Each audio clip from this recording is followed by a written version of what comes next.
What's up, everyone? John Brettinger from Techno Buffalo here. Apple's iPhone conference just ended. We got a ton to talk about. There were some surprises, some things we already knew, but a lot of Apple goodness. So if you missed the keynote, let me tell you everything that happened.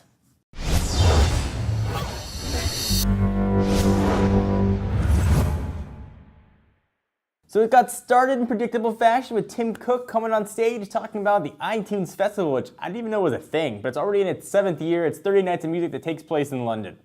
Awesome. They talked about Apple retail, it's growing, the new design for their Stanford store is going to be huge. Then they talked a little bit more about iOS 7. It's hard to believe it's been 3 whole months since it was unveiled at WWDC. Talked about all the features we already knew, like Parallax, Command Center, and Search. Siri is new and improved. You can be male, so I guess we knew that, but it's kind of neat. New ringtones were added, so now you can get your disco on to the party. They pretty much just went through everything about iOS 7. Nothing really new quite yet, but they did give us a release date. It'll be free beginning September 18th. Yay! And speaking of free, let's talk about iWork, which sometimes I do.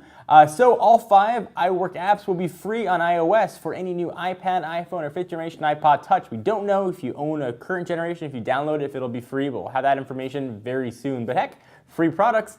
And then we got on to the main stars of the show, the iPhone, and Tim Cook came back on stage and said the iPhone 5 was the most loved iPhone 5 ever.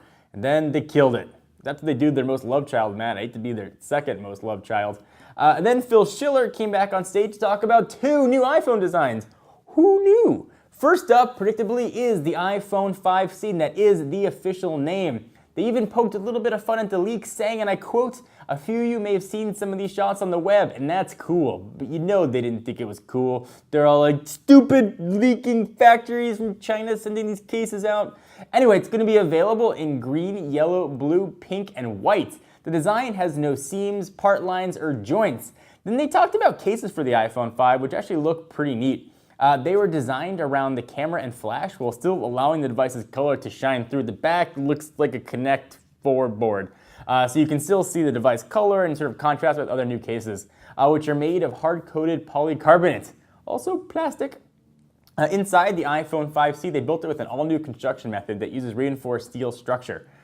So spec time, what does the 5C have? It's got a 4-inch Retina display, integrated touch with full sRGB widescreen video, powered by the iPhone 5's, and I guess now the 5C's A6 processor, 8-megapixel iSight camera with hybrid IR filter and 5-element lens. There is a new FaceTime HD camera that even takes better shots in low light. It's got a 1.9 micron pixel size, LTE, 802.11 ABGNN, no AC. But what about price? Blue, white, pink, yellow, and green, 16 gigs is going to be $99, and 32 gigs is going to be $199 with a 2-year deal. And those hot new cases, they are going to be $29. And for those of you that care about the environment, the iPhone is arsenic-free, mercury-free, and according to Apple, Android-free.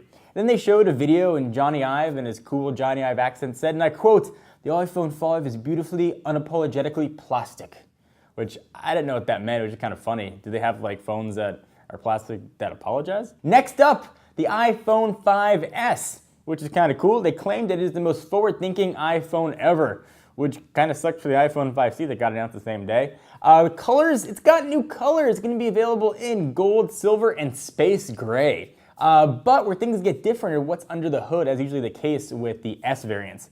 Being powered by an A7 64-bit chip, the first of any kind. 64-bit is crazy. It's got over 1 billion transistors, which is twice as many as the A6. iOS 7 also has been updated to support 64-bit as well. So what does all this 64-bitness mean? It means essentially that CPU and graphics are now twice as fast. To get all technical on you, it runs OpenGL ES 3.0. And then it was demo time, and with the new iPhone, you know you're going to get epic games out there, and Donald Mustard took the stage and announced Infinity Blade 3, the completion of the trilogy. Until the next trilogy, I guess. But it does look predictably awesome. The graphics are absolutely gorgeous.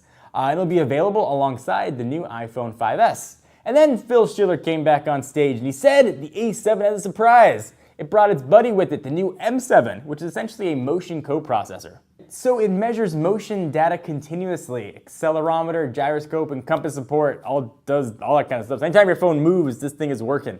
What it's going to do, though, is enable a totally new generation of health and fitness app, like the just announced now Nike Plus Move. Yay! This all-new processing power, what's it going to do to battery life? It's pretty close to the same. You're going to get 10 hours of 3G talk time, 250 hours of standby time, 10 hours of LTE browsing, and 40 hours of music playback, which is a lot of music playback. And then next, they moved to the camera. And it used to be, and I quote, that if you take better pictures, you just had to be a better photographer. The new camera has a 5-element Apple design lens with f2.2 aperture. It's got 15% larger active sensor area, so essentially think of it as ultra pixels, but appled up. Bigger pixels make for a better picture, Phil says, and HTC says, yeah, dude, we know. iOS 7 is designed to take advantage of the new camera. It automatically sets white balance, exposure level, and creates a dynamic local tone map. There's a new flash which we knew about. It's going to be called True Tone, which supposedly solves a problem of clashing color temperatures. There are over 1,000 unique variations, and it'll make skin tone look more natural, which for guys pale as me is super awesome. Also, we've got digital stabilization in there. Burst mode, you just hold down the shutter button and you'll get 10 frames per second. And thanks to the A7, the phone analyzes all of those burst shots and presents which one it thinks is the best. We also have slow motion, 120 frames per second. It's capturing HD 720p video at 120 frames, and you can go in and select which parts of the video you want normal speed and which parts you want in slow-mo, which you can do some pretty cool editing, I think, with that. All right, next, what about device protection? Before you had to put in a password. Well, Apple says that's so passé. What are they calling this crazy fingerprint scanner? It's called Touch ID, which is just Appleese for they're gonna scan what's on your hand. The sensor is 170 microns thin, which I don't know how thin a micron is, but I'm guessing it's super thin. It's got a 500 ppi resolution. It scans sub-epidermal skin layers and a 360-degree readability. And coincidentally, I can see it through the lens, and your epidermis is showing. And it's built right into the home button. So essentially around it is a stainless steel detection ring, so it can detect that your finger is actually on the button, so you don't have to press it. So it's not an LED, just stainless steel ring. It goes way beyond unlocking your phone though, which I thought was one of the coolest things that Apple announced. Since it's built in, you can make iTunes purchases by using your fingerprint to authenticate. So no more having to enter passwords to buy stuff. It'll know it's you based on your fingerprint. Assuming nobody chopped off your finger or your hand, you're gonna be pretty good. And the sensor essentially takes a picture of your fingerprint and analyzes it. So all this hotness, what about pricing? Pricing stays the same. 16 gig, $199, 32 gigs, $299, smackaroos, and 64, the Big Daddy is going to set you back $399. Also, there are cases, but they're not as cool as the 5C cases, but if you're interested, they're going to run you $39 each. The iPhone 4S is going to stay in the lineup in 8GB flavors for free. The 5C will be available for pre-order on September 13th, and the 5S and 5C will be available in stores on September 20th. It's going to launch first, at least, in US, Australia, Canada, China for the first time, France, Germany, and a few other countries all around the world, including Japan, Singapore, and the UK. The rest of the world, though, will come sometime in December. So a lot of awesome news and a lot of cool things that were included with the A7 processor and fingerprint scanning. Big omissions for me. I would have loved a larger screen size, but we didn't know that was going to happen. And still no NFC, but maybe that's the big feature for the iPhone 6. It's never too early to start iPhone 6 rumors. So what do you guys think? I'd love to hear from you. Do you love the new colors? Is it space gray that you want? Is it gold that you want? I would love to hear your thoughts on it. Till I see these in person, it's going to be hard to tell what they actually look like. You know, which ones used to be the old white version, which one's black. You know, which one's going to be, you know, the crazy new gold. What the gold colors are going to look like. Is it bright gold, like, you know, wrapper style? Is it champagne? Is it more of an off yellow? Don't know yet, but we'll know very, very soon. Leave all your comments right down below. I want to hear what you guys are excited about. Which color 5C are you going to get? Which color case you're going to get? I want to hear from you. And of course, stay tuned to Techno Buffalo for all the latest and greatest coverage on the 5S and 5C. I'm John Renter from Techno Buffalo. Hope you guys enjoyed. What's up, everyone? John here. Thank you for watching the video. If you enjoyed it, I certainly hope you did. Click on the subscribe button right under me in my pants region to get tons more tech videos from Techno Buffalo. We've got awesome unboxings, comparisons, reviews, recaps, and everything else you can think of in the tech world right here on the channel. Join the herd today! If you want to check out some more content, just click right over this way to see some other recent videos. See you guys next time.